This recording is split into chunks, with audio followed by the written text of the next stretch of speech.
ਵਾਹਿਗੁਰੂ ਜੀ ਕਾ ਖਾਲਸਾ ਵਾਹਿਗੁਰੂ ਜੀ ਕੀ ਫਤਿਹ। अस्सलाम वालेकुम आदाब वर्ड्स मैं हाँ ਤੁਹਾਡੀ ਹੋਸਟ ਨੀਲਮ ਕੋਟ। ਮੈਂ ਟੀਵੀ 84 ਦੇ ਸਾਰੇ ਦਰਸ਼ਕਾਂ ਤੇ ਸਰੋਤਿਆਂ ਨੂੰ ਜੀ ਆਇਆਂ ਕਹਿੰਦੀ ਹਾਂ ਪ੍ਰੋਗਰਾਮ ਸੱਚੋ ਸੱਚ ਵਿੱਚ, ਜਿਹੜੇ ਇਸ ਪ੍ਰੋਗਰਾਮ ਨਾਲ ਦੇਸ਼ਾਂ ਵਿਦੇਸ਼ਾਂ ਤੋਂ ਜੁੜ ਚੁੱਕੇ ਨੇ। ਖਾਲਿਸਤਾਨ ਅਫੇਅਰ ਸੈਂਟਰ ਦੇ ਸੰਚਾਲਕ ਡਾਕਟਰ ਅਮਰਜੀਤ ਸਿੰਘ ਜੀ ਰੋਜ਼ਾਨਾ ਦੀ ਤਰ੍ਹਾਂ ਸਟੂਡੀਓ ਵਿੱਚ ਮੇਰੇ ਨਾਲ ਸ਼ਾਮਿਲ ਨੇ। ਉਹਨਾਂ ਨਾਲ ਗੱਲਬਾਤ ਕਰਕੇ ਅੱਜ ਦੇ ਅਹਿਮ ਇਸ਼ੂਜ਼ ਉੱਪਰ ਉਹਨਾਂ ਤੋਂ ਉਹਨਾਂ ਦਾ ਤਬਸਰਾ ਜਾਣਦੇ ਹਾਂ। ਜੀ ਡਾਕਟਰ ਸਾਹਿਬ, ਵਾਹਿਗੁਰੂ ਜੀ ਕਾ ਖਾਲਸਾ ਵਾਹਿਗੁਰੂ ਜੀ ਕੀ ਫਤਿਹ। हाँ जी नीलम कौर जी, ਤੁਹਾਨੂੰ ਵੀ ਤੇ ਦੁਨੀਆ ਭਰ 'ਚ ਬੈਠੇ ਸਾਡੇ ਬਹੁਤ ਹੀ ਪਿਆਰੇ ਸੋਹਣੇ ਸਿਆਣੇ ਟੀਵੀ 84 ਦੇ ਦਰਸ਼ਕਾਂ ਨੂੰ ਵੀ ਵਾਹਿਗੁਰੂ ਜੀ ਕਾ ਖਾਲਸਾ ਵਾਹਿਗੁਰੂ ਜੀ ਕੀ ਫਤਿਹ। ਤੇ ਸਾਡੇ ਬਹੁਤ ਪਿਆਰੇ ਮੁਸਲਮਾਨ ਭੈਣਾਂ ਭਰਾਵਾਂ ਨੂੰ अस्सलाम वालेकुम। जी डॉक्टर साहब, जी आनू प्रोग्राम सचो सच ਵਿੱਚ ਬਹੁਤ ਸ਼ੁਕਰੀਆ जी। डॉक्टर साहब, ਅੱਜ 22 ਸਤੰਬਰ 2020 8 असो नानकशाही ਸੰਮਤ 552 ਦਾ ਦਿਨ ਹੈ ਤੇ ਡਾਕਟਰ ਸਾਹਿਬ ਪ੍ਰੋਗਰਾਮ ਸ਼ੁਰੂ ਕਰਨ ਤੋਂ ਪਹਿਲਾਂ ਅਸੀਂ ਆਪਣੇ ਦਰਸ਼ਕਾਂ ਤੇ ਸਰੋਤਿਆਂ ਨੂੰ ਹਮੇਸ਼ਾ ਤਰ੍ਹਾਂ ਦੱਸੀ ਵਿਊਅਰਸ, ਜੇ ਤੁਸੀਂ ਹੱਕ ਸੱਚ ਇਨਸਾਫ ਤੇ ਪੈਰਾ ਦਿੰਦਾ ਇੱਕੋ ਇੱਕ ਚੈਨਲ ਟੀਵੀ 84 ਨੂੰ ਦੇਖਣਾ ਚਾਹੁੰਦੇ ਹੋ ਤਾਂ ਤੁਸੀਂ ਦੇਖ ਸਕਦੇ ਹੋ spectrum cable, RCN cable, Bell Fibe cable Canada, roku, Jadoo box, ਸ਼ਾਵਾ, ਫੇਸਬੁੱਕ, ਟੀਵੀ 84 ਦੀ ਐਪ ਰਾਹੀਂ online streaming and IP box ਤੇ ਤੁਸੀਂ ਟੀਵੀ 84 ਨੂੰ ਦੇਖ ਸਕਦੇ ਹੋ। ਵਿਊਅਰਸ, ਜੇ ਤੁਸੀਂ ਟੀਵੀ 84 ਨਾਲ ਜਾਂ ਪ੍ਰੋਗਰਾਮ ਸੱਚੋ ਸੱਚ ਨਾਲ ਫੇਸਬੁੱਕ ਰਾਹੀਂ ਜੁੜੇ ਹੋ ਤਾਂ ਇਸ ਨੂੰ ਵੱਧ ਤੋਂ ਵੱਧ ਲਾਈਕ ਕਰੋ ਤੇ ਸ਼ੇਅਰ ਕਰੋ ਅਤੇ ਨਾਲ ਹੀ YouTube ਤੇ ਸਬਸਕ੍ਰਾਈਬ ਵੀ ਕਰੋ। ਵਿਊਅਰਸ, ਹੁਣ ਅਸੀਂ ਆਪਣੇ ਪ੍ਰੋਗਰਾਮ ਦੀ ਸ਼ੁਰੂਆਤ ਕਰਨ ਜਾ ਰਹੇ ਹਾਂ। ਪ੍ਰੋਗਰਾਮ ਦੇ ਸ਼ੁਰੂ ਵਿੱਚ ਤੁਹਾਨੂੰ ਦੱਸ ਦਈਏ ਕਿ ਅੱਜ ਧੰਨ ਧੰਨ ਸਾਹਿਬ ਸ੍ਰੀ ਗੁਰੂ ਨਾਨਕ ਸਾਹਿਬ ਜੀ ਦਾ ਅੱਜ ਜੋ ਜੋਤੀ ਜੋਤ ਸਮਾਉਣ ਦਾ ਦਿਹਾੜਾ ਹੈ, ਉਹ 1539 ਈਸਵੀ ਦੇ ਵਿੱਚ ਕਰਤਾਰਪੁਰ ਸਾਹਿਬ ਵਿਖੇ ਉਹ ਜੋਤੀ ਜੋਤ ਸਮਾਏ ਸਨ। ਸੋ ਉਹਨਾਂ ਬਾਰੇ, ਉਹਨਾਂ ਦੇ ਜੀਵਨ ਬਾਰੇ ਆਪਾਂ ਵਿਚਾਰ ਚਰਚਾ ਕਰਾਂਗੇ ਪ੍ਰੋਗਰਾਮ ਦੇ ਐਂਡ ਦੇ ਵਿੱਚ। ਸੋ ਹੁਣ ਆਪਾਂ ਆਪਣੇ ਪ੍ਰੋਗਰਾਮ ਦੀ ਸ਼ੁਰੂਆਤ ਕਰਦੇ ਹਾਂ ਅੱਜ ਦੇ ਪਹਿਲੇ ਅਹਿਮ ਇਸ਼ੂ ਦੇ ਨਾਲ ਕਿ ਜਿਸ ਤਰ੍ਹਾਂ ਵਿਊਅਰਸ, ਅੱਜ ਯੂਨਾਈਟਿਡ ਨੇਸ਼ਨ ਦੀ ਸਥਾਪਨਾ ਦਾ 75ਵਾਂ ਜੋ ਦਿਨ ਹੈ ਔਰ ਸਾਲ ਹੈ, 75ਵਾਂ ਸਾਲ ਹੈ। ਸੋ ਇਸ ਵੇਲੇ ਯੂਨਾਈਟਿਡ ਨੇਸ਼ਨ ਦੇ ਜੋ ਕੁੱਲ 193 ਦੇਸ਼ ਜਿਹੜੇ ਆ ਉਹ ਮੈਂਬਰ ਨੇ ਔਰ ਯੂਨਾਈਟਿਡ ਨੇਸ਼ਨਸ ਦੇ ਜੋ 75ਵੇਂ ਉਦਘਾਟਨ ਸਮਾਗਮ ਨੂੰ UN security general president Trump ਤੇ ਚੀਨ ਦੇ ਜੋ ਪ੍ਰੈਜ਼ੀਡੈਂਟ ਸ਼ੀ ਜਿਨਪਿੰਗ ਸਮੇਤ ਕਈ ਦੇਸ਼ਾਂ ਦੇ ਜਿਹੜੇ ਨੁਮਾਇੰਦੇ ਨੇ ਉਹਨਾਂ ਨੇ ਸੰਬੋਧਨ ਕੀਤਾ ਹੈ। ਔਰ ਪ੍ਰੈਜ਼ੀਡੈਂਟ ਟਰੰਪ ਨੇ ਚੀਨ ਨੂੰ ਕਰੋਨਾ ਵਾਇਰਸ ਲਈ ਉਹ ਜ਼ਿੰਮੇਵਾਰ ਠਹਿਰਾਇਆ ਹੈ, ਜਦੋਂ ਕਿ ਚੀਨ ਨੇ ਅਮਰੀਕਾ ਦੀ ਜਿਹੜੀ ਦਾਦਾਗਿਰੀ ਹੈ ਉਸ ਨੂੰ ਚੈਲੰਜ ਕੀਤਾ ਹੈ। ਵਿਊਅਰਸ, ਦੇਖੋ ਜਿਸ ਤਰ੍ਹਾਂ ਇਹ ਦੋ ਵੱਡੀਆਂ ਤਾਕਤਾਂ ਆਪਸ ਵਿੱਚ ਜੋ ਖਿੱਚੋ ਤਾਣ ਦੇ ਵਿੱਚ ਪਈਆਂ ਹੋਈਆਂ ਨੇ, ਇਹ ਦੁਨੀਆ ਨੂੰ ਕਿਸ ਪਾਸੇ ਲੈ ਕੇ ਜਾਣਗੀਆਂ। ਸੋ ਇਸ ਬਾਰੇ ਆਪਾਂ ਵਿਚਾਰ ਚਰਚਾ ਕਰਨ ਜਾ ਰਹੇ ਹਾਂ। ਸੋ ਅਸੀਂ ਚਾਹਾਂਗੇ ਕਿ ਤੁਸੀਂ ਸਾਡੇ ਨਾਲ ਇਸੇ ਤਰ੍ਹਾਂ ਹੀ ਬਣੇ ਰਹਿਣਾ। ਦੇਖਣ ਸੁਣਨ ਲਈ ਤੁਹਾਡਾ ਸਭ ਦਾ ਬਹੁਤ ਬਹੁਤ ਸ਼ੁਕਰੀਆ। ਜੀ ਡਾਕਟਰ ਸਾਹਿਬ, ਕੀ ਵਿਚਾਰ ਹਨ ਇਸ ਮੁੱਦੇ ਬਾਰੇ? ਦੇਖੋ, ਸਭ ਤੋਂ ਪਹਿਲਾਂ ਤਾਂ ਅਸੀਂ ਗੁਰੂ ਨਾਨਕ ਸਾਹਿਬ ਦੇ ਜੋਤੀ ਜੋਤ ਸਮਾਉਣ ਦੇ ਦਿਨ ਨੂੰ ਇਹ ਪ੍ਰੋਗਰਾਮ ਸਮਰਪਿਤ ਕਰ ਰਹੇ ਹਾਂ ਜੀ। 1539 ਈਸਵੀ ਦੇ ਵਿੱਚ ਕਰਤਾਰਪੁਰ ਸਾਹਿਬ ਦੀ ਮੁਬਾਰਕ ਧਰਤੀ, ਜਿਸ ਸ਼ਹਿਰ ਨੂੰ, ਜਿਸ ਨਗਰ ਨੂੰ, ਜਿਸ ਖਿੱਤੇ ਨੂੰ ਗੁਰੂ ਨਾਨਕ ਸਾਹਿਬ ਨੇ ਵਸਾਇਆ ਜੀ, ਲਗਭਗ 18 ਸਾਲ ਜਿਸ ਧਰਤੀ ਤੇ ਹੱਥੀਂ ਹਲ ਚਲਾਇਆ ਔਰ ਉਸ ਕਰਤਾਰਪੁਰ ਸਾਹਿਬ ਦੇ ਮੁਕਾਮ ਤੇ ਹਿੰਦੂ, ਮੁਸਲਮਾਨ ਔਰ ਸਾਰੇ ਜਿਹੜੇ ਬਾਕੀ ਵੀ ਕੋਈ ਫੇਥਸ ਵਾਲੇ ਜੋਗੀ ਸਾਰੇ ਇਕੱਠੇ ਹੋ ਕੇ ਜਿੱਥੇ ਰੱਬ ਦੀ ਇਬਾਦਤ ਦਾ, ਪਿਆਰ ਦਾ ਸੁਨੇਹਾ ਗੁਰੂ ਨਾਨਕ ਸਾਹਿਬ ਨੇ ਦਿੱਤਾ, ਉੱਥੇ ਹੱਥੀਂ ਕਿਰਤ ਕਰਕੇ, ਹੱਥੀਂ ਹਲ ਵਾਹ ਕੇ ਇਹ ਦੱਸਿਆ ਕਿ ਰੱਬ ਦੇ ਨਾਲ ਜੁੜਨ ਦੇ ਲਈ ਕਿਰਤ ਦੀ ਕੀ ਅਹਿਮੀਅਤ ਹੈ। ਕਿਵੇਂ ਜਿਹੜਾ ਅੱਜ ਜਦੋਂ ਅਸੀਂ ਇਹ ਚੈਲੰਜਸ ਦੇਖ ਰਹੇ ਹਾਂ ਭਾਰਤ ਦੀ ਧਰਤੀ ਦੇ ਉੱਤੇ, ਜੋ ਹਾਲ ਕਿਸਾਨਾਂ ਦਾ ਕੀਤਾ ਜਾ ਰਿਹਾ ਹੈ, ਉਹਨਾਂ ਤੋਂ, ਉਹਨਾਂ ਦੀਆਂ ਜ਼ਮੀਨਾਂ, ਉਹਨਾਂ ਦੀ ਉਪਜ ਦੀ ਕੀਮਤ ਜਿਹੜੀ ਹੈ ਉਹ ਸਰਕਾਰ ਨੇ ਆਪਣੇ ਹੱਥਾਂ 'ਚ ਲੈ ਕੇ ਅੱਜ ਵੱਡੀ ਗਿਣਤੀ 'ਚ ਇਹਨਾਂ ਵਰ੍ਹਿਆਂ ਦੇ ਵਿੱਚ ਕਿਸਾਨਾਂ ਨੇ ਆਤਮਘਾਤ ਕੀਤਾ, ਜਿਹੜਾ ਖੁਦਕੁਸ਼ੀਆਂ ਕੀਤੀਆਂ ਨੇ। ਔਰ ਜਿਸ ਮੁਲਕ ਦੇ ਵਿੱਚ ਲਗਭਗ 45% ਲੋਕ ਸਿੱਧੇ ਤੌਰ ਤੇ ਖੇਤੀਬਾੜੀ ਤੇ ਨਿਰਭਰ ਹੋਣ ਔਰ 65% ਦੇ ਲਗਭਗ ਕੁੱਲ ਮਿਲਾ ਕੇ ਬਿਨਾਂ ਖੇਤੀ ਤੋਂ ਜਿਨ੍ਹਾਂ ਦਾ ਗੁਜ਼ਰ ਹੀ ਨਾ ਹੋ ਸਕਦਾ ਹੋਵੇ, ਉਹਨਾਂ ਨੂੰ ਅੱਜ ਭੁੱਖੇ ਘਸਿਆਰੇ ਬਣਾਉਣ ਵੱਲ ਤੋਰਿਆ ਹੋਇਆ। ਸੋ ਕੁੱਲ ਮਿਲਾ ਕੇ ਜਿੱਥੇ ਰੂਹਾਨੀਅਤ ਦਾ ਇਹ ਕੇਂਦਰ ਕਰਤਾਰਪੁਰ ਸਾਹਿਬ, ਪਾਕਿਸਤਾਨ ਦੀ ਹਕੂਮਤ, ਇਮਰਾਨ ਖਾਨ ਸਾਹਿਬ, ਜਨਰਲ ਬਾਜਵਾ ਦੇ ਐਫਰਟਸ ਨਾਲ 9 ਨਵੰਬਰ 2019 ਨੂੰ 72 ਸਾਲ ਦੀਆਂ ਸਿੱਖ ਕੌਮ ਦੀਆਂ ਅਰਦਾਸਾਂ ਔਰ ਪਾਕਿਸਤਾਨ ਦੀਆਂ ਸਕਸੈਸਿਵ ਹਕੂਮਤਾਂ ਜਿਹੜੀਆਂ ਪਿਛਲੇ 20 ਸਾਲ ਤੋਂ ਇਸ ਦੇ ਉੱਤੇ ਕੰਮ ਕਰ ਰਹੀਆਂ ਸੀ, ਪਰ ਇਹ ਕ੍ਰੈਡਿਟ ਇਮਰਾਨ ਖਾਨ ਸਾਹਿਬ ਦੀ ਹਕੂਮਤ ਨੂੰ ਜਾਂਦਾ ਹੈ ਜੀ ਕਿ ਕਰਤਾਰਪੁਰ ਸਾਹਿਬ ਦਾ ਲਾਂਘਾ ਸਿੱਖ ਸੰਗਤਾਂ ਦੇ ਲਈ ਖੋਲ੍ਹਿਆ ਗਿਆ ਹੈ। ਬਿਲਕੁਲ ਔਰ ਬੇਸ਼ੱਕ ਭਾਰਤ ਨੇ ਇਹਦੇ ਬਾਵਜੂਦ ਕਿ ਰਿਪੀਟਡਲੀ ਪਾਕਿਸਤਾਨ ਨੇ ਵੀ ਕਿਹਾ ਕਿ ਸਿੱਖ ਜਥਿਆਂ ਨੂੰ ਆਉਣ ਦੀ ਇਜਾਜ਼ਤ ਦਿੱਤੀ ਜਾਏ, ਸ਼੍ਰੋਮਣੀ ਕਮੇਟੀ ਔਰ ਐਕਟਿੰਗ ਜਥੇਦਾਰ ਅਕਾਲ ਤਖਤ ਨੇ ਵੀ ਕਿਹਾ, ਪਰ ਭਾਰਤ ਨੇ ਅਜੇ ਤੱਕ ਅਸੀਂ ਦੇਖ ਰਹੇ ਹਾਂ ਕਿ ਪਿਛਲੇ ਹੁਣ ਲਗਭਗ 6 ਮਹੀਨੇ ਹੋ ਜਾਣੇ ਨੇ ਕਰਤਾਰਪੁਰ ਸਾਹਿਬ ਲਾਂਘਾ ਬੰਦ ਕੀਤਾ ਹੋਇਆ। ਜੀ ਇਹਦੇ ਬਾਵਜੂਦ ਇਹ ਪਿਛਲੇ 72 ਸਾਲਾਂ 'ਚ ਪਹਿਲੀ ਵਾਰ ਹੋਇਆ ਕਿ ਗੁਰੂ ਨਾਨਕ ਸਾਹਿਬ ਦਾ ਜੋਤੀ ਜੋਤ ਸਮਾਉਣ ਦਾ ਦਿਨ ਕਰਤਾਰਪੁਰ ਸਾਹਿਬ ਦੀ ਧਰਤੀ ਤੇ ਮਨਾਇਆ ਗਿਆ। 5000 ਤੋਂ ਜ਼ਿਆਦਾ ਸਿੱਖ ਸੰਗਤਾਂ, ਜਿਨ੍ਹਾਂ 'ਚ ਵੱਡ ਗਿਣਤੀ ਪਾਕਿਸਤਾਨ ਦੇ ਸਿੱਖਾਂ ਦੀ ਹੈ, ਉਹਨਾਂ ਨੇ ਉੱਥੇ ਨਗਰ ਕੀਰਤਨ ਵੀ ਕੀਤਾ ਜੀ ਔਰ ਇਸ ਦਿਨ ਨੂੰ ਖਾਸ ਸਮਾਗਮ ਹੋਇਆ। ਇਸ ਦੇ ਉੱਤੇ ਅਸੀਂ ਅਖੀਰਲੇ ਸੈਗਮੈਂਟ ਦੇ ਵਿੱਚ ਗੁਰੂ ਨਾਨਕ ਸਾਹਿਬ ਦੀਆਂ ਟੀਚਿੰਗਸ ਔਰ ਕਰਤਾਰਪੁਰ ਸਾਹਿਬ ਦੀ ਅਹਿਮੀਅਤ ਕੀ ਹੈ, ਇਸ ਬਾਰੇ ਗੱਲਬਾਤ ਕਰਾਂਗੇ। ਜੀ ਲੇਕਿਨ ਜਿਵੇਂ ਤੁਸੀਂ ਸ਼ੁਰੂਆਤ ਕੀਤੀ ਹੈ ਕਿ ਯੂਨਾਈਟਿਡ ਨੇਸ਼ਨਸ ਦਾ 75ਵਾਂ ਸਮਾਗਮ ਜੀ ਐਨੀਵਰਸਰੀ ਸਾਲ ਦੇ ਵਿੱਚ ਹੀ ਹੁੰਦੀ ਹੈ, ਜ਼ਾਹਰ ਹੈ। ਔਰ ਜਦੋਂ ਅਸੀਂ ਯੂਨਾਈਟਿਡ ਨੇਸ਼ਨਸ ਦੀ ਹਿਸਟਰੀ ਵੱਲ ਇੱਕ ਪੰਛੀ ਝਾਤ ਮਾਰੀਏ ਤੇ ਜ਼ਾਹਰ ਹੈ ਪਹਿਲਾ ਸੰਸਾਰ ਜੰਗ 1914 ਤੋਂ 1918 ਤੱਕ ਹੁੰਦਾ ਹੈ। ਜੀ ਉਦੋਂ ਅਜੇ ਟੈਂਕ ਵੀ ਨਹੀਂ ਸਨ ਬਣੇ, ਹਵਾਈ ਜਹਾਜ਼ ਵੀ ਨਹੀਂ ਸੀ ਨਿਕਲੇ ਹੋਏ, ਟ੍ਰੈਂਚਸ ਦੇ ਵਿੱਚ ਹੀ ਲੜਾਈ ਸੀ, ਪਰ ਫਿਰ ਵੀ ਕਰੋੜਾਂ ਲੋਕ ਜਿਹੜੇ ਨੇ ਖਾਸ ਤੌਰ ਤੇ ਫੌਜੀ ਦੁਨੀਆ ਦੇ ਮਿਡਲ ਈਸਟ, ਯੂਰਪ, ਸਾਡੇ ਖਿੱਤੇ ਤੱਕ ਮਾਰੇ ਗਏ।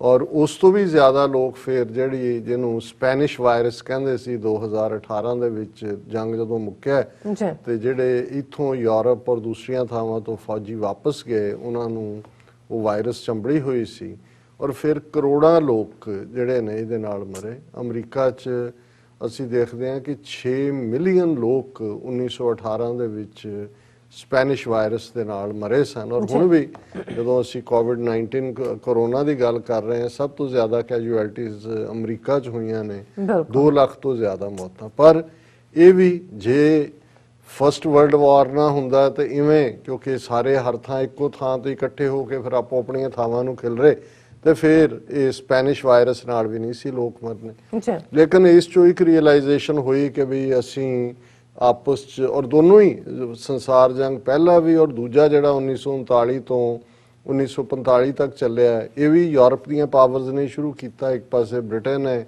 ਇੱਕ ਪਾਸੇ ਜਰਮਨ ਹੈ ਔਰ ਬਾਕੀ ਸਾਰੇ ਫਿਰ ਬਲੌਕ ਬਣ ਜਾਂਦੇ ਨੇ। ਲੇਕਿਨ ਫਸਟ ਵਰਲਡ ਵਾਰ ਤੋਂ ਬਾਅਦ ਇੱਕ ਬਾਡੀ ਲੀਗ ਆਫ ਨੇਸ਼ਨਸ ਹੋਣ ਦੇ ਵਿੱਚ ਆਈ, ਜਿਸ ਦਾ ਮਕਸਦ ਸੀ ਕਿ ਇਸ ਕਿਸਮ ਦੀ ਜੰਗ ਦੁਬਾਰਾ ਨਾ ਹੋਏ। ਲੇਕਿਨ ਮੰਦੇ ਭਾਗਾਂ ਨੂੰ ਜਿਹੜਾ ਇਹ ਲੀਗ ਆਫ ਨੇਸ਼ਨਸ ਕੋਈ ਬਹੁਤੀ ਅਸਰਦਾਰ ਸਾਬਤ ਨਹੀਂ ਹੋਈ। ਨਤੀਜੇ ਵਜੋਂ ਅਸੀਂ ਦੇਖਦੇ ਹਾਂ ਕਿ ਵੀ 20 ਸਾਲ ਦੇ ਵਿੱਚ ਹੀ ਲਗਭਗ ਦੂਸਰਾ ਸੰਸਾਰ ਜੰਗ ਹੁੰਦਾ ਹੈ, ਜਿਹੜਾ ਪਹਿਲੇ ਨਾਲੋਂ ਵੀ ਜ਼ਿਆਦਾ ਭਿਆਨਕ ਹੁੰਦਾ ਹੈ, ਕਿਉਂਕਿ ਇਹ 6 ਸਾਲ ਚੱਲਦਾ ਹੈ 1939 ਤੋਂ 1945 ਤੱਕ। ਔਰ ਪਹਿਲੀ ਵਾਰ ਇਨਸਾਨੀ ਇਤਿਹਾਸ ਦੇ ਵਿੱਚ ਐਟਮ ਬੰਬ ਦਾ ਇਸਤੇਮਾਲ ਹੀਰੋਸ਼ੀਮਾ ਨਾਗਾਸਾਕੀ 'ਚ ਹੁੰਦਾ ਹੈ। ਔਰ ਇਹ ਦੂਸਰੇ ਸੰਸਾਰ ਜੰਗ ਦੇ ਵੇਲੇ, ਕਿਉਂਕਿ ਟੈਂਕਾਂ ਦੀ ਕਾਢ ਨਿਕਲ ਚੁੱਕੀ ਸੀ, ਹਵਾਈ ਜਹਾਜ਼ ਆ ਚੁੱਕੇ ਸੀ, ਫਿਰ ਹਵਾ 'ਚੋਂ ਵੀ ਬੰਬ ਬਰਸਦੇ ਨੇ, ਥੱਲੋਂ ਵੀ ਗੋਲੇ ਬਰਸਦੇ ਨੇ। ਔਰ ਕਿਵੇਂ ਇਸ ਸਾਰੇ ਤੋਂ ਈਵਨ ਇਸ ਜੰਗ ਦੀ ਸ਼ੁਰੂਆਤ ਤੋਂ ਪਹਿਲਾਂ ਅਸੀਂ ਦੇਖਦੇ ਹਾਂ ਕਿੰਨੀ ਵੱਡੀ ਨਸਲਕੁਸ਼ੀ ਜਿਹੜੀ ਹੈ ਜਰਮਨ ਦੇ ਵਿੱਚ 6 ਮਿਲੀਅਨ ਤੋਂ ਜ਼ਿਆਦਾ ਯਹੂਦੀ, ਜਿਪਸੀ, ਫਿਜ਼ੀਕਲੀ ਹੈਂਡੀਕੈਪਡ ਉਹ ਹੁੰਦੇ ਨੇ। ਜਾਪਾਨ ਵੱਲੋਂ ਕੀ ਕਾਰਵਾਈਆਂ ਕੀਤੀਆਂ ਜਾਂਦੀਆਂ। ਅਮਰੀਕਾ ਪਹਿਲੀ ਵਾਰ ਸਿੱਧੇ ਤੌਰ ਤੇ ਪਰਲ ਹਾਰਬਰ ਦੇ ਉੱਤੇ ਅਟੈਕ ਹੁੰਦਾ, ਜਿਹੜਾ ਸਭ ਤੋਂ ਨੇੜੇ ਅਮਰੀਕਾ ਦੀ ਸਰਜ਼ਮੀਨ ਦੇ ਸੀ। ਅਮਰੀਕਾ ਪਹਿਲੇ 2-2.5 ਸਾਲ ਨਿਊਟਰਲ ਰਿਹਾ 1939 ਤੋਂ 1942 ਤੱਕ, ਫਿਰ ਉਹ ਜੰਪ ਕਰਦਾ। ਸੋ ਇਹ ਕਰੋੜਾਂ ਲੋਕ ਫਿਰ ਇਹਦੇ 'ਚ ਮਾਰੇ ਜਾਂਦੇ ਨੇ। ਜੰਗ ਦੇ ਵਿੱਚ ਵੀ ਜੰਗ ਤਾਂ ਜੰਗ ਹੁੰਦੀ ਹੈ, ਫੌਜੀ ਕਿਵੇਂ ਔਰ ਕਿੰਨੀਆਂ ਵਿਧਵਾਵਾਂ ਹੋਈਆਂ, ਕਿੰਨੇ ਲੋਕ, ਕਿੰਨੇ ਬੱਚੇ ਯਤੀਮ ਹੋਏ। ਜੇ ਤੁਸੀਂ ਹਿਊਮਨ ਸਫਰਿੰਗ ਦੇਖੋ, ਇਹਦੇ ਬਾਵਜੂਦ ਇੱਕ ਗੱਲ ਅਸੀਂ ਜ਼ਰੂਰ ਕਹਿ ਸਕਦੇ ਹਾਂ ਕਿ ਸੈਕੰਡ ਵਰਲਡ ਵਾਰ ਤੋਂ ਬਾਅਦ ਜਦੋਂ ਫਿਰ ਦੁਨੀਆ ਦੇ ਦੇਸ਼ ਬੈਠੇ ਸਿਰ ਜੋੜ ਕੇ, 50 ਦੇ ਲਗਭਗ ਦੇਸ਼ ਸੈਨ ਫਰਾਂਸਿਸਕੋ ਦੇ ਵਿੱਚ ਹੋਇਆ, ਉਹਨਾਂ ਨੇ ਕਿਹਾ ਵੀ ਨਾ, ਇਸ ਤੋਂ ਬਚੀਏ। ਔਰ ਯੂਨਾਈਟਿਡ ਨੇਸ਼ਨਸ ਆਰਗੇਨਾਈਜੇਸ਼ਨ, ਉਦੋਂ UN ਉਹ ਕਹਿੰਦੇ ਸੀ, ਬਾਅਦ ਦੇ ਵਿੱਚ ਉਹ ਵਿੱਚੋਂ ਕੱਢ ਦਿੱਤਾ ਗਿਆ, ਉਸ ਦਾ ਜਨਮ ਹੁੰਦਾ ਹੈ। ਔਰ ਇਹ ਯੂਨਾਈਟਿਡ ਨੇਸ਼ਨਸ ਜਿਸ ਦੇ ਫਿਰ ਚਾਰਟਰ ਲਿਖੇ ਜਾਂਦੇ ਨੇ, ਚਾਰਟਰ ਆਫ ਹਿਊਮਨ ਰਾਈਟਸ ਜਿਹੜਾ 10 ਦਸੰਬਰ 1948 ਨੂੰ ਹੁੰਦਾ ਹੈ, ਫਿਰ ਜਨੀਵਾ ਕਨਵੈਨਸ਼ਨਸ, ਪ੍ਰੋਟੋਕਾਲਸ ਦੂਸਰਾ। ਸੋ ਇੱਕ ਗੱਲ ਤਾਂ ਤਸੱਲੀ ਨਾਲ ਅਸੀਂ ਦਾਅਵੇ ਨਾਲ ਕਹਿ ਸਕਦੇ ਹਾਂ ਕਿ ਇਹਨਾਂ 75 ਸਾਲਾਂ ਦੇ ਵਿੱਚ ਮੁੜ ਕੇ ਕੋਈ ਸੰਸਾਰ ਜੰਗ ਨਹੀਂ ਹੋਇਆ, ਤੇ ਜੇ ਹੋਏਗਾ ਇਹਦਾ ਮਤਲਬ ਇਸ ਪਲੈਨਟ ਦੀ ਤਬਾਹੀ ਹੋਏਗੀ, ਕਿਉਂਕਿ ਇਸ ਵੇਲੇ 8-9 ਮੁਲਕ ਦੁਨੀਆ ਦੇ ਜਿਨ੍ਹਾਂ ਦੇ ਜਿਹੜੇ ਨਿਊਕਲੀਅਰ ਹਥਿਆਰਾਂ ਦੇ ਨਾਲ ਲੈਸ ਨੇ, ਅਮਰੀਕਾ ਹੈ, ਰੂਸ ਹੈ, ਚੀਨ ਹੈ, ਫਰਾਂਸ ਹੈ, ਇੰਗਲੈਂਡ ਹੈ, ਨਾਰਥ ਕੋਰੀਆ ਹੈ, ਇਜ਼ਰਾਈਲ ਹੈ, ਇੰਡੀਆ ਹੈ, ਪਾਕਿਸਤਾਨ ਹੈ ਹੁਣ, ਔਰ ਇੰਨੇ ਕੁ ਨਿਊਕਲੀਅਰ ਹਥਿਆਰ ਨੇ ਕਿ ਬਹੁਤੇ ਦਿਨਾਂ ਦੀ ਫਿਰ ਇਹ ਲੜਾਈ ਨਹੀਂ, ਇਹ ਪਲਾਂ ਵਾਲੀ ਗੱਲ ਹੀ ਹੋਏਗੀ। ਐਨਵਾਇਰਨਮੈਂਟ ਵੀ ਡਿਸਟਰੋਏ ਹੋ ਜਾਏਗਾ, ਹਿਊਮਨ ਲਾਈਵਸ ਵੀ, ਵੈਜੀਟੇਸ਼ਨ ਵੀ ਔਰ ਐਨੀਮਲ ਲਾਈਫ ਵੀ। ਸੋ ਉਹ ਜਿਹੜਾ ਸਾਰੀ ਤਬਾਹੀ ਦਾ ਸਮਾਨ ਹੈ, ਜੇ ਉਹ ਕਹਿਣਾ ਹੋਏ ਕਿ ਬੇਸ਼ੱਕ ਇਹਨਾਂ 75 ਸਾਲਾਂ 'ਚ ਕੋਈ ਵਰਲਡ ਵਾਰ ਨਹੀਂ ਹੋਇਆ, ਲੇਕਿਨ ਇੰਨਾ ਕੁ ਤਬਾਹੀ ਦਾ ਸਮਾਨ ਇਕੱਠਾ ਕੀਤਾ ਹੋਇਆ ਹੈ ਕਿ ਇੱਕ ਤੀਲੀ ਲਾਉਣ ਦੀ ਲੋੜ ਹੈ, ਕਿਸੇ ਪਾਸਿਓਂ ਵੀ ਗੈਰ ਜ਼ਿੰਮੇਦਾਰਾਨਾ ਜਿਹੜੀ ਲਾਈਨ ਹੈ ਉਹਨੂੰ ਤਬਾਹੀ ਵੱਲ ਜਾ ਸਕਦੀ ਹੈ। ਔਰ ਇਹਦੇ 'ਚ ਵੀ ਕੋਈ ਸ਼ੱਕ ਨਹੀਂ ਹੈ ਕਿ ਜੇ ਅਸੀਂ ਇਹਨਾਂ 75 ਸਾਲਾਂ 'ਚ ਦੇਖੀਏ, ਸਿੱਧੀ ਜੰਗ ਨਹੀਂ ਹੋਈ, ਪ੍ਰੌਕਸੀ ਵਾਰਸ। ਜੇ ਤੁਸੀਂ ਇਹਨਾਂ 75 ਸਾਲਾਂ 'ਚ ਪ੍ਰੌਕਸੀ ਵਾਰਸ ਦੇ ਵਿੱਚ ਮਾਰੇ ਗਏ ਲੋਕਾਂ ਦੀ ਗਿਣਤੀ ਨੂੰ ਜੋੜੋ, ਤੇ ਫਿਰ ਜੇ ਦੋਨੋਂ ਸੰਸਾਰ ਜੰਗਾਂ ਦੇ ਵਿੱਚ ਪਹਿਲੀ ਔਰ ਦੂਸਰੀ ਉਹਨਾਂ ਦੀ ਗਿਣਤੀ ਮਰਿਆਂ ਦੀ ਜੋੜੋ, ਤੇ ਇਹਨਾਂ 75 ਸਾਲਾਂ 'ਚ ਜ਼ਿਆਦਾ ਲੋਕ ਮਰੇ ਨੇ। ਤੁਸੀਂ ਕਿਸੇ ਖਿੱਤੇ 'ਚ ਜਾ ਕੇ ਇਮੀਡੀਏਟ ਬਾਅਦ ਕੋਰੀਅਨ ਵਾਰ ਹੁੰਦੀ ਹੈ, ਵਿਤਨਾਮ ਵਾਰ ਹੁੰਦੀ ਹੈ, ਕੰਬੋਡੀਆ 'ਚ ਕੀ ਹੁੰਦਾ ਹੈ, south America, Guatemala, Venezuela, Cuba, ਸਾਡੇ ਖਿੱਤੇ 'ਚ ਅਸੀਂ ਦੇਖੀਏ ਅਫਗਾਨਿਸਤਾਨ, ਉਹਦੇ 'ਚ ਕੀ ਹੋਇਆ ਇਹਨਾਂ 4 ਦਹਾਈਆਂ 'ਚ। ਵਿਦਨ ਭਾਰਤ ਦੇ ਨਕਸ਼ੇ ਦੇ ਕਹਿਣ ਨੂੰ ਬੇਸ਼ੱਕ ਸੋਵਰਨਿਟੀ ਔਰ UN ਦਾ ਮੈਂਬਰ ਔਰ ਫਾਲੋਅਰ ਕਿਤੇ ਦਸਤਖਤ ਕੀਤੇ ਨੇ, ਕਿਤੇ ਰੈਟੀਫਾਈ ਕੀਤਾ ਨਹੀਂ ਕੀਤਾ, ਕਿੰਨੇ ਮਿਲੀਅਨ ਲੋਕ ਜਿਹੜੇ ਨੇ, ਹੰਡਰਡਸ ਆਫ ਮਿਲੀਅਨਸ ਜਿਹੜੇ ਨੇ ਇਸ 75 ਸਾਲ 'ਚ ਵਾਈਪ ਆਊਟ ਹੋਏ ਨੇ, ਕਿਉਂਕਿ 2 ਬਲਾਕ ਸੀ, ਸੋਵੀਅਤ ਯੂਨੀਅਨ ਔਰ ਅਮਰੀਕਾ। ਕਿਸੇ ਨੂੰ ਉਹ ਸਪੋਰਟ, ਵਿਤਨਾਮ ਦੀ ਕੀ ਲੜਾਈ ਸੀ, ਇੱਕ ਦੇ ਨਾਲ ਜਿਹੜਾ ਅਮਰੀਕਾ ਖੜਾ ਸੀ, ਇੱਕ ਦੇ ਨਾਲ ਰੂਸ ਖੜਾ ਸੀ, ਸੋਵੀਅਤ ਯੂਨੀਅਨ। ਕੋਰੀਆ ਦੀ ਕੀ ਲੜਾਈ ਸੀ, ਔਰ ਤੁਸੀਂ ਕਿਤੇ ਵੀ ਦੇਖ ਲਓ ਪ੍ਰੌਕਸੀ ਵਾਰ। ਈਵਨ ਅਫਗਾਨਿਸਤਾਨ ਜਦੋਂ ਸੋਵੀਅਤ ਯੂਨੀਅਨ ਆਇਆ, ਇੱਕ ਪਾਸੇ ਅਮਰੀਕਾ ਆ ਗਿਆ। ਔਰ ਇਹ ਸਾਰੀ ਤਬਾਹੀ ਚੋਂ ਨਿਕਲ ਕੇ ਅੱਜ ਜਿੱਥੇ ਅਸੀਂ ਆ ਕੇ ਖਲੋਤੇ, ਕਿਉਂਕਿ ਇਹ ਸ਼ਾਇਦ 75 ਸਾਲ 'ਚ ਪਹਿਲੀ ਵਾਰ ਹੋ ਰਿਹਾ ਕਿ ਅਦਰਵਾਈਜ਼ ਤਾਂ ਸਾਡੇ ਇਹਨਾਂ ਦਿਨਾਂ ਨਿਊਯਾਰਕ 'ਚ ਰੌਣਕਾਂ ਲੱਗੀਆਂ ਹੁੰਦੀਆਂ, ਤੁਹਾਨੂੰ ਕੋਈ ਸੜਕਾਂ ਤੇ ਰਾਹ ਨਹੀਂ ਮਿਲਦਾ, ਤੇ ਅਸੀਂ ਵੀ ਜ਼ਿੰਦਾਬਾਦ ਮੁਰਦਾਬਾਦ ਕਰਨ ਦੇ ਲਈ ਲੱਭ ਰਹੇ ਹੁੰਦੇ ਆ ਕਿ ਵੀ ਓਪਨਿੰਗ ਡੇ ਕਿਹੜਾ UN ਦਾ, ਤੇ ਇੰਡੀਅਨ ਪ੍ਰਾਈਮ ਮਿਨਿਸਟਰ ਨੇ ਕਿੱਦਣ ਬੋਲਣਾ, ਕਿੱਦਣ ਆਉਣਾ, ਕਿਉਂਕਿ ਇਹਦੇ 'ਚ ਮੋਸਟਲੀ ਇਨੋਗ੍ਰੇਸ਼ਨ ਵੇਲੇ ਜਾਂ ਤੋਂ ਬਾਅਦ ਵੀ ਰਹਿੰਦੇ ਨੇ, ਕਿਉਂਕਿ ਹਰ ਇੱਕ ਹੁਣ ਜਿਵੇਂ ਇਨੋਗਰਲ ਸਪੀਚਸ ਪਿਛਲੇ 2-3 ਦਿਨ ਤੋਂ ਚੱਲ ਰਹੀਆਂ, ਉਹਨੂੰ ਓਪਨ ਜਿਹੜਾ ਹੈ ਉਹ ਯੂਨਾਈਟਿਡ ਨੇਸ਼ਨਸ ਦਾ ਸੈਕਟਰੀ ਜਨਰਲ ਕਰਦਾ ਹੈ, ਜਿਹੜੇ ਇਸ ਵੇਲੇ ਜਿਹੜੇ ਨੇ ਸੈਕਟਰੀ ਜਨਰਲ ਮਿਸਟਰ ਐਂਟੋਨੀਓ ਗੁਟਰਸ, ਜਿਹੜੇ ਇੱਕ ਸਮਝਦਾਰ ਸਟੇਟਸਮੈਨ ਲਾਈਕ ਬੰਦੇ ਨੇ, ਉਹਨਾਂ ਨੇ ਕੀਤਾ। ਔਰ ਇਮੀਡੀਏਟਲੀ ਪਹਿਲੀ ਉਹਦੀ ਹੁੰਦੀ ਹੈ ਤਕਰੀਰ UN ਸੈਕਟਰੀ ਜਨਰਲ ਦੀ, ਫਿਰ ਅਮਰੀਕਾ ਦਾ ਪ੍ਰੈਜ਼ੀਡੈਂਟ ਐਡਰੈਸ ਕਰਦਾ। ਸੋ ਉਹਨੇ ਅਮਰੀਕਾ ਦੇ ਪ੍ਰੈਜ਼ੀਡੈਂਟ ਨੇ ਤਾਂ ਆਪਣੇ ਅੰਡਰ ਸੈਕਟਰੀ ਵਗੈਰਾ ਨੰਬਰ 2-3 ਨੂੰ ਹੀ ਕਿਹਾ, ਲੇਕਿਨ ਹੁਣ ਫਿਰ ਉਸ ਤੋਂ ਬਾਅਦ ਇਨੋਗਰਲ ਸੈਰੇਮਨੀ ਦੇ ਉੱਤੇ ਵੀ ਮੇਜਰ ਜਿਹੜੇ ਕੰਟਰੀਜ਼ ਨੇ ਉਹ ਐਡਰੈਸ ਕਰਦੇ ਨੇ। ਐਤਕੀ ਇਨ ਪਰਸਨ ਕੋਈ ਨਹੀਂ ਹੈ, ਕਿਉਂਕਿ ਕੋਵਿਡ-19 ਕਰਕੇ ਸਾਰੇ ਆਪੋ ਆਪਣੀ ਥਾਵਾਂ ਤੇ ਬੈਠੇ ਹੋਏ ਨੇ, ਲੇਕਿਨ ਹਰ ਇੱਕ ਦੇ ਜਿਹੜੇ ਵੀਡੀਓ ਰਿਕਾਰਡਡ ਮੈਸੇजेस ਨੇ ਉਹ ਚੱਲੇ ਨੇ। ਸੋ ਜ਼ਾਹਰ ਹੈ ਪ੍ਰੈਜ਼ੀਡੈਂਟ ਟਰੰਪ ਦਾ ਮੈਸੇਜ ਵੀ ਹੈ, ਫਿਰ ਸ਼ੀ ਜਿਨਪਿੰਗ ਦਾ ਮੈਸੇਜ ਵੀ ਹੈ, ਔਰ ਜਿਵੇਂ ਉਹਦੇ 'ਚ ਇਹ ਸਿਲਸਿਲੇਵਾਰ ਹੁੰਦਾ, ਉਹਨਾਂ ਨੇ ਐਲਫਾਬੈਟਿਕਲੀ ਕੀਤਾ ਹੁੰਦਾ ਵੀ ਕਿਹਨੂੰ ਕੀ ਕਰਨਾ ਹੈ। ਮਿਸਟਰ ਅਰਦੋਗਨ ਟਰਕੀ ਦੇ ਪ੍ਰਾਈਮ ਮਿਨਿਸਟਰ ਦਾ ਵੀ, ਮੋਦੀ ਦਾ ਵੀ ਹੈ। ਹਾਲਾਂ ਮੋਦੀ ਨੇ ਨੈਕਸਟ ਸੈਚਰਡੇ ਜਿਹੜਾ ਫਿਰ ਕੰਟਰੀ ਵਾਈਜ਼ ਜਨਰਲ ਅਸੈਂਬਲੀ ਨੂੰ ਐਡਰੈਸ ਕਰਨ ਦੇ ਲਈ ਫਿਰ ਅੱਡ ਐਡਰੈਸਿਸ ਹੋਣਗੇ। ਸੋ ਇਹ ਇਨੋਗ੍ਰੇਸ਼ਨ ਦੇ ਐਡਰੈਸਿਸ ਨੇ, ਔਰ ਮੈਂ ਸਮਝਦਾ ਹਾਂ ਕਿ ਵੀ ਇਸ ਦੇ ਉਦਘਾਟਨੀ ਮੌਕੇ ਦੇ ਉੱਤੇ ਜਿਹੜੀ ਸੈਕਟਰੀ ਜਨਰਲ ਮਿਸਟਰ ਐਂਟੋਨੀਓ ਗੁਟਰਸ ਦੀ ਤਕਰੀਰ ਹੈ, ਬਹੁਤ ਬੈਲੈਂਸਡ ਔਰ ਮੈਨੂੰ ਬਹੁਤ ਚੰਗੀ ਲੱਗੀ, ਕਿਉਂਕਿ ਬਹੁਤ ਅਰਸਾ ਪਹਿਲਾਂ ਅਸੀਂ ਜਦੋਂ ਬੁਟਰੋਸ ਗਾਲੀ ਸੀ, ਉਹ ਵੀ ਰਿਲੇਟਿਵਲੀ, ਕਿਉਂਕਿ ਇਹ ਜਿਹੜੇ ਡਿਵੈਲਪ ਕੰਟਰੀ 'ਚੋਂ ਨਹੀਂ ਨੇ, ਜਿਹੜੇ ਇਹਨਾਂ 'ਚੋਂ ਇਹ ਬੁੱਧਿਸਟ ਹੈ, ਜਾਂ ਬੁਟਰੋਸ ਗਾਲੀ ਜਿਹੜਾ ਮਿਡਲ ਈਸਟ ਦਾ ਕ੍ਰਿਸਚਨ ਸੀ, ਜਾਂ ਜਿਹੜਾ ਉਹਨਾਂ ਦਾ ਅਫਰੀਕਨ ਜਿਹੜਾ ਬੜਾ ਕਾਫੀ ਅਨਾਨ ਉਹ ਵੀ ਬੜਾ ਪ੍ਰੋਮੀਨੈਂਟ ਵੋਕਲ।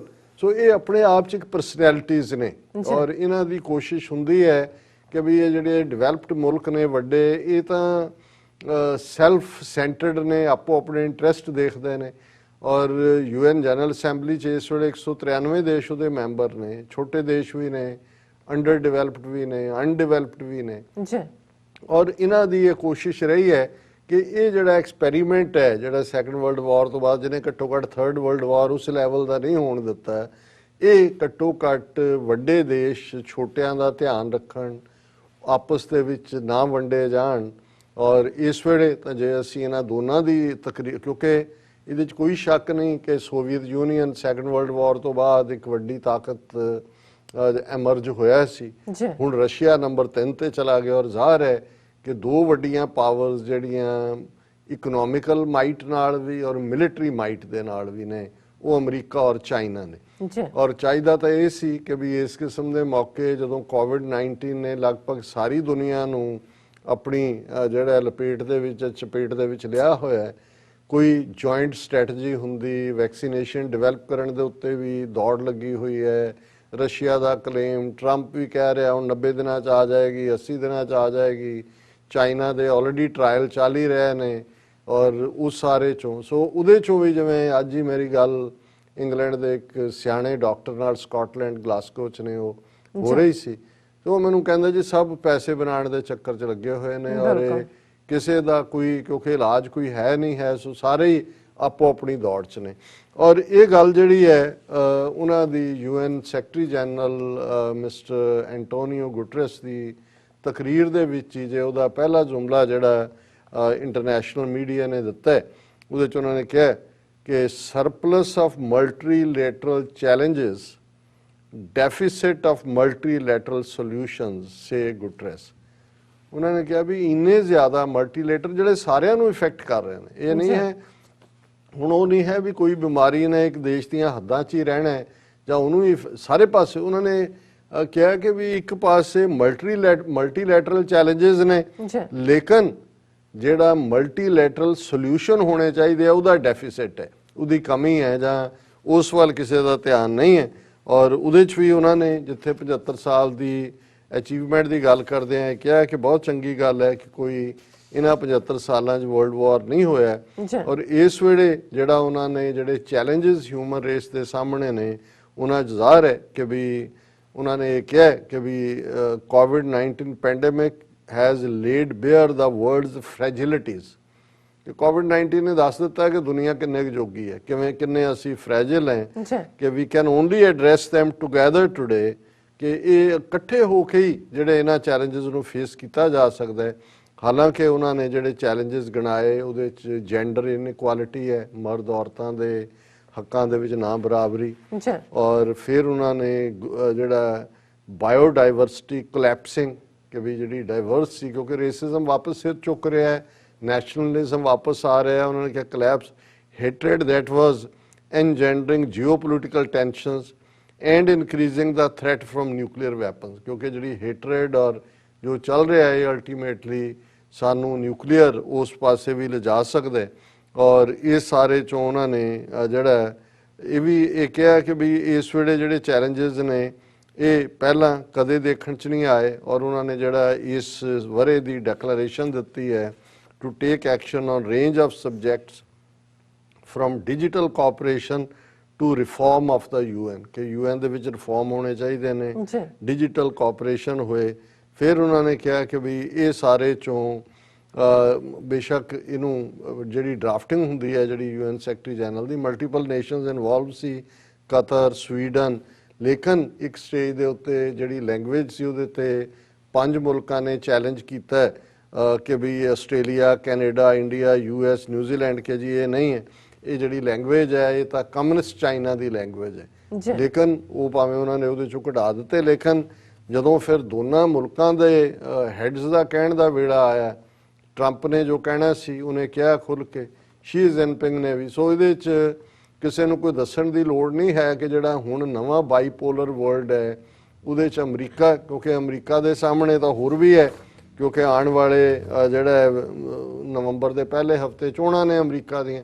ਸੋ ਟਰੰਪ ਜਿਹੜਾ ਉਹ ਤਾਂ UN ਜਾਂ ਉਹਨਾਂ ਨੂੰ ਹੋਂਦ ਜਾਂ ਇੰਟਰਨੈਸ਼ਨਲ ਬਾਡੀਜ਼ ਨੂੰ ਤਾਂ ਪਹਿਲਾਂ ਹੀ ਉਹਨੇ ਦਰਕਾਰਿਆ ਹੋਇਆ, ਪਰ ਟਰੰਪ ਜਿਹੜਾ ਹੈ ਉਹ ਆਪਣੀ ਆਡੀਅנס ਨੂੰ ਇਵੇਂ ਲੱਗ ਰਿਹਾ ਸੀ ਜਿਵੇਂ ਕਿ ਉਹ ਅਮਰੀਕਨਾਂ ਨੂੰ ਐਡਰੈਸ ਕਰ ਰਿਹਾ ਹੋਏ। ਉਹਦੀ ਸਪੀਚ ਇਸ ਕਿਸਮ ਦੀ ਸੀ ਜਿਹਦੇ ਵਿੱਚ ਬਲੇਮ ਗੇਮ ਸੀ। ਬਲੇਮ ਗੇਮ ਦੇ ਵਿੱਚ ਜ਼ਾਹਰਾ ਤੌਰ ਦੇ ਉੱਤੇ ਜਿਹੜਾ ਇਹ ਚੀਨ ਨੂੰ ਬਲੇਮ ਕੀਤਾ ਗਿਆ, ਔਰ ਜਿਵੇਂ ਉਹਦੀ ਲੈਂਗੁਏਜ ਸੀ ਕਿ ਵੀ ਇਹ ਸਾਰਾ ਚੀਨ ਜਿਹੜਾ ਇਹੀ ਜ਼ਿੰਮੇਵਾਰ ਹੈ ਚਾਈਨਾ ਵਾਇਰਸ, ਜਿਵੇਂ ਉਹਨੇ ਪਹਿਲਾਂ ਤੋਂ ਹੀ ਕਹਿਣਾ ਸ਼ੁਰੂ ਕੀਤਾ ਹੈ। ਔਰ ਉਹਦੇ 'ਚ ਉਹਨਾਂ ਦਾ ਕਹਿਣਾ ਸੀ ਕਿ ਵੀ ਅਸੀਂ ਜਿਹੜਾ ਇਸ ਪੈਂਡੈਮਿਕ ਨੂੰ ਬਹੁਤ ਜਲਦੀ ਐਂਡ ਕਰਾਂਗੇ, ਵੈਕਸੀਨੇਸ਼ਨ ਫਾਈਨਲ ਸਟੇਜ ਤੇ ਹੈ। ਔਰ ਉਹਨਾਂ ਨੇ ਈਵਨ UN ਨੂੰ ਵੀ ਵਿੱਚ ਹੀ ਲਬੇੜਿਆ, ਵਰਲਡ ਹੈਲਥ ਆਰਗੇਨਾਈਜੇਸ਼ਨ ਨੂੰ ਵੀ ਜਿਹੜਾ ਉਹ ਅਨਕਾਈਂਡ ਲਫ਼ਜ਼ ਉਹਦੇ ਲਈ ਕਹੇ। ਔਰ ਇਸ ਸਾਰੇ ਚੋਂ ਉਹਨਾਂ ਨੇ ਇਸ ਨੂੰ ਚੀਨ ਨੂੰ ਆਪਣੇ ਨਿਸ਼ਾਨੇ ਦੇ ਉੱਤੇ ਲਿਆ। ਔਰ ਇਸ ਚੋਂ ਸ਼ੀ ਜਿਨਪਿੰਗ ਨੇ ਵੀ ਉਸ ਦਾ ਫਿਰ ਉਸੇ ਹੀ ਸੁਰ ਦੇ ਵਿੱਚ ਜਵਾਬ ਦਿੱਤਾ, ਔਰ ਉਹਦੇ 'ਚ ਉਹਨਾਂ ਨੇ ਕਿਹਾ ਕਿ ਵੀ ਇਹ ਜਿਹੜਾ ਜਿਸ ਕਿਸਮ ਦੇ ਹਾਲਾਤ ਬਣ ਰਹੇ ਨੇ, ਇਹ ਕਲੈਸ਼ ਆਫ ਸਿਵਲਾਈਜੇਸ਼ਨਸ ਦੇ ਵੱਲ ਜਿਹੜਾ ਉਹ ਜਾ ਰਿਹਾ। ਔਰ ਉਹਨਾਂ ਨੇ ਹਾਲਾਂਕਿ ਉਹਨੇ ਮਿਸਟਰ ਐਂਟੋਨੀਓ ਗੁਟਰੇਸ ਨੇ ਕਿਹਾ ਸੀ ਕਿ ਵੀ we must do everything to avoid a new cold war, ਕਿ ਵੀ ਅਸੀਂ ਇੱਕ ਨਵੀਂ ਸ਼ੀਤ ਜੰਗ ਵੱਲ ਵੱਧ ਰਹੇ ਹਾਂ। ਔਰ ਉਹਨਾਂ ਨੇ ਕਿਹਾ ਵੀ ਬੜੀ ਖਤਰਨਾਕ ਡਾਇਰੈਕਸ਼ਨ ਹੈ। ਲੇਕਿਨ ਉਹਨਾਂ ਨੇ ਜਿੱਥੇ ਮਲਟੀਲੈਟਰਲਿਜ਼ਮ ਦੀ ਗੱਲ ਕੀਤੀ ਟਰੰਪ ਨੇ, ਉਹਨੂੰ ਕਾਊਂਟਰ ਕਰਦਿਆਂ ਕਿਹਾ only when you take care of your own citizens will you find A true basis for cooperation, ਕਿ ਜੀ ਸਭ ਤੋਂ ਪਹਿਲਾਂ ਆਪਣੇ ਸਿਟੀਜ਼ਨਸ ਦਾ ਧਿਆਨ ਰੱਖੋ। ਮਤਲਬ ਇਹ ਹੈ ਕਿ ਦੁਨੀਆ ਜਾਏ ਠੱਠੇ ਖੂਹ 'ਚ, ਵੀ ਸਾਨੂੰ ਇਹਦੀ ਕੋਈ ਪਰਵਾਹ ਨਹੀਂ ਹੈ। ਔਰ ਇਸ ਸਾਰੇ ਚੋਂ ਜਿਹੜਾ ਅਸੀਂ ਇਹ ਦੇਖਦੇ ਕਿ ਵੀ ਰਸ਼ੀਅਨ ਪ੍ਰੈਜ਼ੀਡੈਂਟ ਵਲਾਦੀਮੀਰ ਪੁਟਿਨ ਨੇ ਆਨਲਾਈਨ ਜਿਹੜੀ ਗੱਲ ਕਹੀ, ਉਹਨੇ ਵੈਕਸੀਨਸ ਔਰ ਵੇਜ਼ ਟੂ ਡਿਲੀਵਰ ਦੈਮ ਦੀ ਗੱਲ ਕੀਤੀ। ਬ੍ਰਾਜ਼ੀਲ ਦੇ ਪ੍ਰੈਜ਼ੀਡੈਂਟ ਨੇ ਕਿਹਾ ਜੀ ਸਾਨੂੰ ਇਹ brutal campaign of miss information ਸਾਨੂੰ ਬਦਨਾਮ ਕਰਨ ਲਈ ਹੈ। ਔਰ ਇਹ ਜਿਹੜਾ ਅਰਦੋਗਨ ਨੇ ਕਸ਼ਮੀਰ ਦੇ ਉੱਤੇ ਵੀ ਕਿਹਾ, ਅਸੀਂ ਅਗਲੇ ਸੈਗਮੈਂਟ 'ਚ ਗੱਲ ਕਰਾਂਗੇ। ਪਰ ਕਿਉਂਕਿ ਗ੍ਰੀਸ ਨੂੰ ਲੈ ਕੇ, ਸਾਈਪਰਸ ਨੂੰ ਲੈ ਕੇ ਗ੍ਰੀਸ ਔਰ ਟਰਕੀ ਦੇ ਵਿੱਚ ਕ੍ਰਾਈਸਿਸ ਚੱਲ ਰਿਹਾ, ਉਹਦੇ 'ਚ ਉਹਨਾਂ ਨੇ ਕਿਹਾ ਕਿ ਸਿੰਸੀਅਰ ਡਾਇਲੋਗ ਜਿਹੜਾ ਇਹੀ ਇਹਦਾ ਇੱਕ ਸੋਲੂਸ਼ਨ ਹੈ ਕਿ ਵੀ ਅਸੀਂ ਆਪਸ ਦੇ ਵਿੱਚ ਗੱਲਬਾਤ ਕਰੀਏ। ਔਰ ਇਸ ਚੋਂ ਜਿਹੜਾ ਸ਼ੀ ਜਿਨਪਿੰਗ ਨੇ ਇਸ ਦੇ ਉੱਤੇ ਇਹ ਕਿਹਾ ਕਿ ਵੀ ਸਾਡੀ ਕੋਈ ਇੰਟੈਂਸ਼ਨ ਨਹੀਂ ਹੈ ਕਿ ਅਸੀਂ ਕੋਲਡ ਵਾਰ ਦੇ ਵਿੱਚ ਐਂਟਰ ਕਰੀਏ, ਪਰ ਨਾਲ ਦੀ ਨਾਲ ਉਹਨਾਂ ਨੇ ਕਿਹਾ ਕਿ ਵੀ ਇਹ ਜਿਹੜਾ ਦੂਸਰਾ ਤਰੀਕਾ ਹੈ ਵੀ must hold accountable the nation. ਇਹ ਚਾਈਨਾ ਦੇ ਉੱਤੇ ਜਦੋਂ ਇਹਨੇ ਤੰਜ਼ ਕੀਤੀ ਟਰੰਪ ਨੇ, ਉਹਨੇ ਕਿਹਾ ਕਿ we must hold accountable the nation which unleash this plague on the world China, ਕਿ ਵੀ ਇਹ ਸਾਨੂੰ ਕੋਵਿਡ-19 ਦਿੱਤਾ, ਇਹਨਾਂ ਨੂੰ ਆਨਸਰੇਬਲ ਬਣਾਇਆ ਜਾਣਾ ਚਾਹੀਦਾ ਹੈ। ਔਰ ਉਹਨਾਂ ਨੇ ਕਿਹਾ ਕਿ ਵੀ ਚੀਨ ਨੇ ਕੋਈ ਬਹੁਤਾ ਪਰਵਾਹ ਨਹੀਂ ਕੀਤੀ। ਸਾਰੇ ਦੌਰ ਦਾ ਨਤੀਜਾ ਹੈ ਕਿ ਅੱਜ ਦੁਨੀਆ ਜਿਹੜੀ ਹੈ ਇਸ ਦੇ ਵਿੱਚ ਫਸੀ ਹੋਈ ਹੈ। ਔਰ ਇਸ ਦਾ ਜਵਾਬ ਜਿਹੜਾ ਹੈ ਉਹਨਾਂ ਨੇ ਪ੍ਰੈਜ਼ੀਡੈਂਟ ਸ਼ੀ ਨੇ ਦਿੱਤਾ ਹੈ। ਉਹਨੂੰ ਸਿੱਧੇ ਤੌਰ ਤੇ ਉਹਨਾਂ ਨੇ ਕਿਹਾ ਵੀ ਇਹ ਹੁਣ ਚੀਨ ਦੇ ਪ੍ਰੈਜ਼ੀਡੈਂਟ ਦੀ ਸਟੇਟਮੈਂਟ ਹੈ, no country has the right to dominate global affairs, control the destiny of others, or keep advantages in development all to itself, something China itself has been accused of by the critics। ਹੁਣ ਚੀਨ ਦੇ president ਨੇ ਕਿਹਾ, Shri Jinping ਨੇ, ਕਿ ਕਿਸੇ ਨੂੰ ਕੋਈ ਹੱਕ ਨਹੀਂ ਹੈ ਕਿ ਉਹ ਦੂਸਰਿਆਂ ਦੇ ਉੱਤੇ ਦਾਦਾਗਿਰੀ ਕਰੇ, ਕਿ ਉਹ ਸਮਝੇ ਕਿ ਵੀ ਉਹ ਦੁਨੀਆ ਦਾ ਸੁਪਰ ਕੌਪ ਹੈ, ਕਿ ਉਹ ਦੁਨੀਆ ਦੇ ਬਾਕੀ ਲੋਕਾਂ ਦੀ ਕਿਸਮਤ ਦਾ ਫੈਸਲਾ ਕਰਨ ਦਾ ਹੱਕ ਉਹਦੇ ਕੋਲ ਹੈ। ਔਰ ਜੇ ਕੋਈ ਡਿਵੈਲਪਮੈਂਟਸ ਕੀਤੀਆਂ ਨੇ ਉਹ ਤਾਂ ਉਹਨੂੰ ਹੋਏ ਕਿ ਜੀ ਅਸੀਂ ਆਪਣੇ ਕੋਲ ਰੱਖਾਂਗੇ, ਜਿਵੇਂ ਵੈਕਸੀਨ ਦੇ ਹਵਾਲੇ ਦੇ ਨਾਲ ਚੀਨ ਨੇ ਇਸ ਸਾਰੇ ਨੂੰ ਕਿਹਾ। ਸੋ ਕੁੱਲ ਮਿਲਾ ਕੇ ਅਸੀਂ ਦੇਖਦੇ ਹਾਂ ਕਿ ਵੀ ਇਸ ਚੋਂ ਜਦੋਂ ਇਹ ਸਾਨਾਂ ਦਾ ਭੇੜ ਹੁੰਦਾ ਹੈ ਤੇ ਜ਼ਾਹਰ ਹੈ ਕਿ ਆਮ ਤਾਂ ਜਿਹੜੇ ਨੇ ਉਹ ਉਹਦਾ ਹੀ ਸ਼ਿਕਾਰ ਹੁੰਦੇ ਨੇ, ਇਸ ਲਈ ਕੋਈ ਨੇੜੇ ਤੇੜੇ ਵੀ ਨਹੀਂ ਖਲੋਂਦਾ। ਇਹਦੇ 'ਚ ਕੋਈ ਸ਼ੱਕ ਨਹੀਂ ਹੈ ਕਿ ਦੁਨੀਆ ਬੜੀ ਤੇਜ਼ੀ ਨਾਲ ਇਹਨਾਂ ਦੋ ਬਲਾਕਸ ਦੇ ਵਿੱਚ ਵੰਡੀ ਜਾ ਰਹੀ ਹੈ।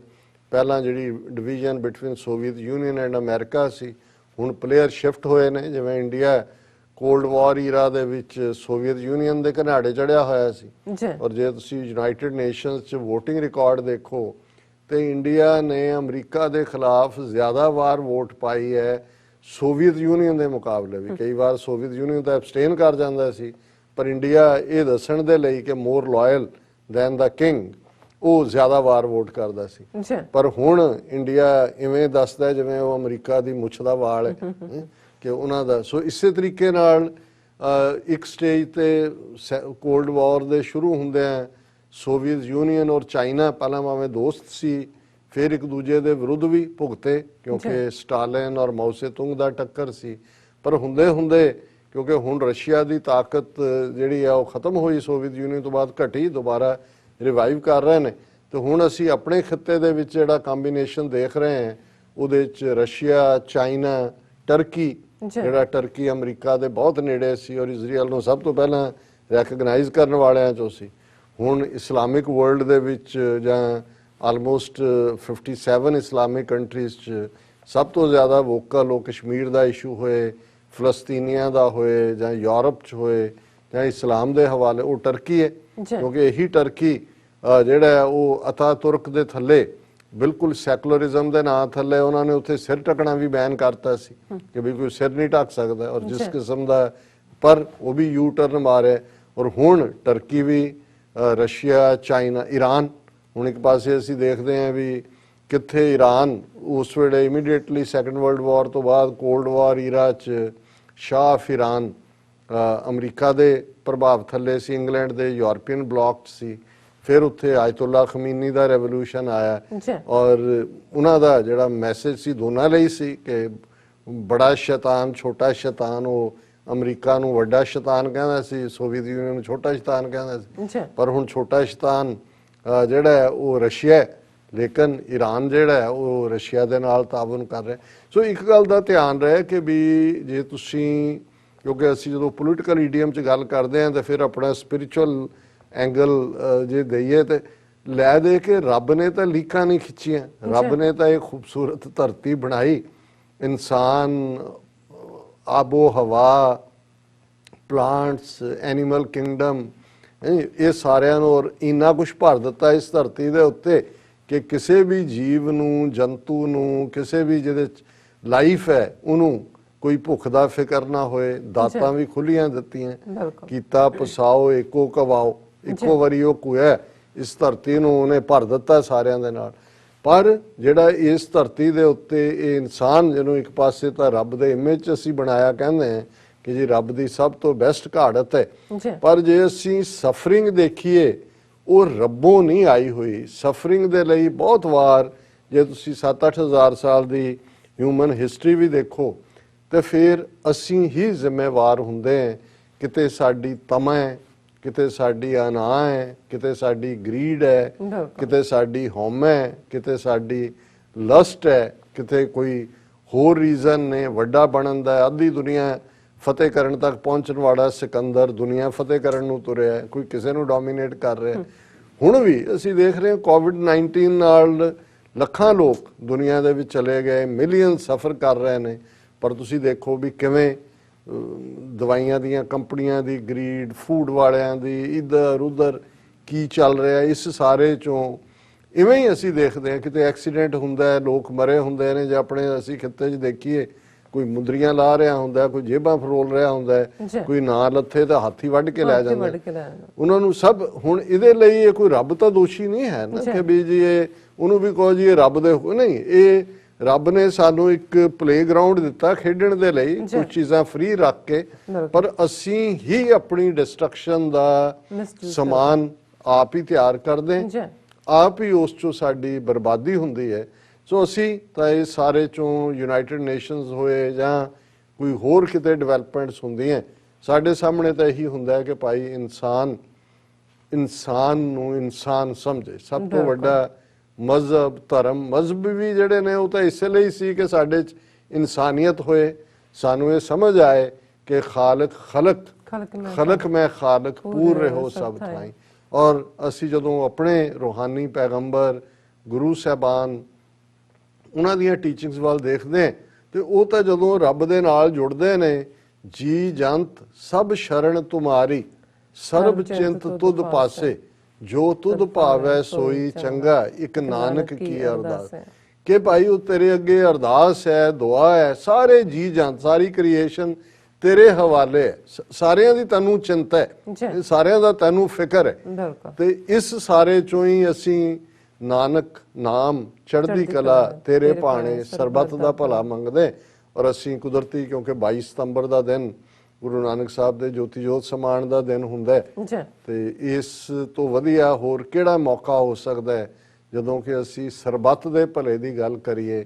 ਕਾਸ਼ ਯੂਨਾਈਟਿਡ ਨੇਸ਼ਨਸ ਜਿਹੜੇ ਆਪਣੇ ਨਿਸ਼ਾਨੇ ਰੱਖ ਕੇ ਤੁਰੀ ਸੀ ਉਸ ਦੇ ਉੱਤੇ ਸਾਬਤ ਕਦਮਾਂ ਨਾਲ, ਔਰ ਜਿਵੇਂ ਮਿਸਟਰ ਐਂਟੋਨੀਓ ਗੁਟਰੇਸ ਨੇ ਕਿਹਾ ਕਿ ਭਾਈ ਮਲਟੀਪਲ ਚੈਲੰਜਸ ਨੇ ਪਰ ਮਲਟੀਪਲ ਡਾਈਵਰਸ਼ਨਸ ਨੇ, ਉਹ ਇੱਕ ਸਾਰਤਾ ਨਜ਼ਰ ਨਹੀਂ ਆਉਂਦੀ। ਜੀ। ਅਗੇਨ ਜਿਹੜਾ ਉਹ ਵੰਡੀਆਂ ਨਜ਼ਰ ਆਉਂਦੀਆਂ ਨੇ। ਸੋ ਰੱਬ ਰਹਿਮਤ ਕਰੇ ਬਿਲਕੁਲ। ਔਰ ਇਸ ਧਰਤੀ ਦੇ ਉੱਤੇ ਇਨਸਾਨ ਨੂੰ ਅਮਨ ਅਮਾਨ ਨਾਲ ਜਿਉਣ ਦੀ ਅਕਲ ਦੇ, ਤਾਂ ਕਿ ਬਾਕੀ ਵੀ ਜਿਹੜੇ ਨੇ ਇਹ ਬਾਕੀ ਕ੍ਰੀਏਸ਼ਨ ਵੀ ਰੱਬ ਦੀ, ਉਹ ਤਾਂ ਇੱਕ ਦੂਸਰੇ ਦੇ ਨਾਲ এনवायरमेंट, ਪੰਛੀ, ਪਸ਼ੂ, ਜੰਗਲ, ਪਾਣੀ ਦੀ ਜ਼ਿੰਦਗੀ, ਉਹ ਤਾਂ ਬੰਦੇ ਨੇ ਜਾ ਕੇ ਖਰਾਬ ਕੀਤਾ ਉਹਨਾਂ ਦਾ ਕੰਮ। ਉਹ ਤਾਂ ਬਿਲਕੁਲ ਉਸ ਆਰਡਰ ਦੇ ਵਿੱਚ ਹੀ ਨੇ ਕਿ ਸਗਲ ਸਮਗਰੀ ਤੁਮਰੇ ਸੂਤਰ ਧਾਰੀ। ਸਾਰੀ ਕ੍ਰੀਏਸ਼ਨ, ਇਹ ਸਾਰੀ ਧਰਤੀ, ਸਿਆਰੇ, ਗੈਲੈਕਸੀਜ਼, ਸਾਰਾ ਯੂਨੀਵਰਸ ਉਸ ਥ੍ਰੈਡ ਦੇ ਵਿੱਚ ਵੱਜਿਆ ਹੋਇਆ, ਉਸ ਸੂਤਰ ਦੇ ਵਿੱਚ ਵੱਜਿਆ ਹੋਇਆ ਹੈ, ਔਰ ਉਹ ਰੱਬ ਉਸ ਨੂੰ ਚਲਾ ਰਿਹਾ। ਬਿਲਕੁਲ ਡਾਕਟਰ ਸਾਹਿਬ, ਤੁਹਾਡਾ ਬਹੁਤ ਬਹੁਤ ਸ਼ੁਕਰੀਆ। ਇਸ ਵਕਤ ਲੈਣੇ ਬ੍ਰੇਕ ਲੈਣ ਤੋਂ ਪਹਿਲਾਂ ਅਸੀਂ ਆਪਣੇ ਦਰਸ਼ਕਾਂ ਤੇ ਸਰੋਤਿਆਂ ਨੂੰ ਅਪੀਲ ਤੇ ਬੇਨਤੀ ਕਰਦੇ ਵਿਊਅਰਸ, ਜਿਸ ਤਰ੍ਹਾਂ ਕਿ ਤੁਸੀਂ ਜਾਣਦੇ ਹੋ ਕਿ ਟੀਵੀ 84 ਹੱਕ, ਸੱਚ, ਇਨਸਾਫ ਦੀ ਜਿਹੜੀ ਆਵਾਜ਼ ਹੈ ਉਸ ਨੂੰ ਬੁਲੰਦ ਕਰ ਰਿਹਾ। ਸੋ ਅਸੀਂ ਚਾਹਾਂਗੇ ਕਿ ਜੇ ਤੁਸੀਂ ਵੀ ਚਾਹੁੰਦੇ ਹੋ, ਅਸੀਂ ਵੀ ਚਾਹੁੰਦੇ ਹਾਂ ਕਿ ਇਹ ਆਵਾਜ਼ ਇਸੇ ਤਰ੍ਹਾਂ ਹੀ ਬੁਲੰਦੀਆਂ ਨੂੰ ਛੋਏ, ਤਾਂ ਤੁਸੀਂ ਆਪਣੀ ਮਾਈਕ ਸਹਾਇਤਾ ਵੱਧ ਤੋਂ ਵੱਧ ਸਾਡੀ ਜਿਹੜੀ ਵੈਬਸਾਈਟ ਹੈ ਉਸ ਤੇ ਤੁਸੀਂ ਪੇਪਲ ਰਾਹੀਂ 1 ਟਾਈਮ ਡੋਨੇਟ ਕਰ ਸਕਦੇ ਹੋ, ਮੰਥਲੀ ਡੋਨੇਟ ਵੀ ਕਰ ਸਕਦੇ ਹੋ। ਤੁਸੀਂ ਟੀਵੀ 84 ਦੇ ਨਾਮ ਤੇ ਚੈੱਕ ਬਣਾ ਕੇ ਸਾਨੂੰ ਮੇਲ ਵੀ ਕਰ ਸਕਦੇ ਹੋ। ਸਾਡੇ ਇਸ ਪਤੇ ਤੇ 36-01 37th Avenue, Long Island City, New York 11101 USA, ਜਾਂ ਫਿਰ ਤੁਸੀਂ ਸਾਨੂੰ ਫੋਨ ਰਾਹੀਂ ਵੀ ਸੰਪਰਕ ਕਰ ਸਕਦੇ ਹੋ ਸਾਡੇ ਫੋਨ ਨੰਬਰ ਤੇ 5164060694। Thank you so much viewers. ਵਿਚਾਰਾਂ ਦਾ ਸਿਲਸਿਲਾ ਇਸ ਤਰ੍ਹਾਂ ਚੱਲਦਾ ਰਹੇਗਾ। ਮਿਲਦੇ ਹਾਂ ਛੋਟੇ ਜਿਹੇ ਵਕਫੇ ਤੋਂ ਬਾਅਦ।